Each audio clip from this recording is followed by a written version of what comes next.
I'm going to give you some of the secrets about how we make you buy what we want you to buy. So as a marketer, when I'm first giving you a product, what's my job? Well, my job is to make you want it, to crave it, to need it, to think that it is the best innovation in food since sliced bread. But how do we do it? Well, I'm going to give you a really big example later that I'm going to break right down for you. But let's just start by looking at a few fun little things.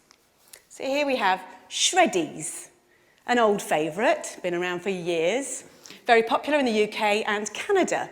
Without changing a single little thing about that product, they remarketed them, rebranded them as brand new diamond-shaped Shreddies. Food marketing genius right there. In the 1950s, there was a very important innovation in food. The instant mix cake, one of my personal favourites. When they were first brought out, all you needed to do was to add a little bit of water. Who's not going to love that? Well, actually, no one loved it. No one bought the bloody things. So they did a bit of research. And what they found was that the main consumer, the target consumer, the housewife, felt that it was cheating. They didn't want to pass off such an easy thing as their own baking to their partners, their husbands, their families, whatever. So what did the producers have to do? They had to make it harder. So now you had to add water and an egg. And sales exploded. But these examples, these are just chicken feed compared to what I really want to talk about tonight, and that is chickens and pigs and cows. So when we think about where chickens, etc. come from, we think about something a bit like that. That's also our instinctive idea, but we all know if we really think about it, if we think about it deeply, it's probably a little bit more like that. But that's a lot nicer. It's a lot more romantic. So how do we give you this impression? Well, there are 3 techniques that we use. The third of which is our secret weapon, and I am going to blow it for you tonight, so please stay primed for that. Let's look at technique number 1. Everybody believes what's on the label. So let's look at some examples. Some of my favourites, some of the ones I use all the time. I'll use farm fresh. I'll use 100% natural. I'll use butcher's choice. But what does that really actually mean? Well, truthfully, it doesn't mean very much. If we see that on the label, we feel a bit more confident.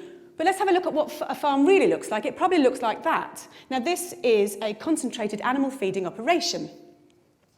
I'm going to run that past you again. It's a concentrated animal feeding operation. That's not going to look great on a label. Hence, we use farm fresh. Innovation number 2. This is what we use. We focus on progress. Intensive farming was born out of necessity. At the end of the Second World War, resources were extremely tight. Farming had to be by necessity very, very economical. And we've learnt from that, and we've built from that, and we're able to now raise more and more animals in smaller and smaller spaces.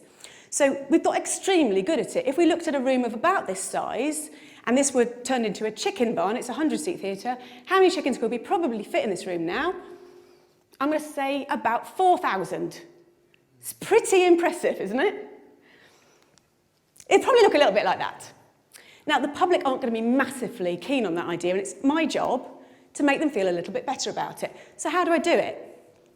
Well, a basic principle of marketing.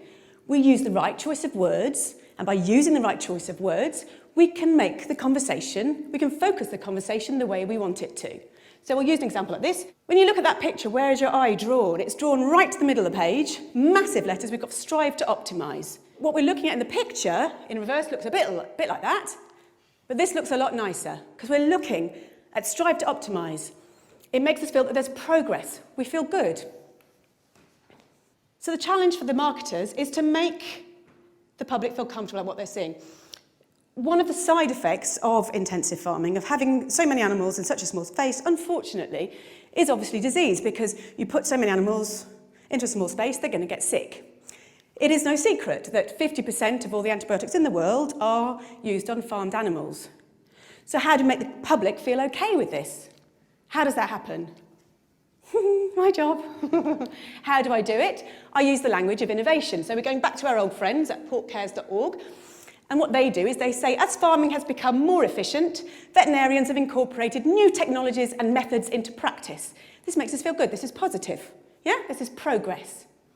And when we're then marketing to future consumers, we would perhaps use something like this.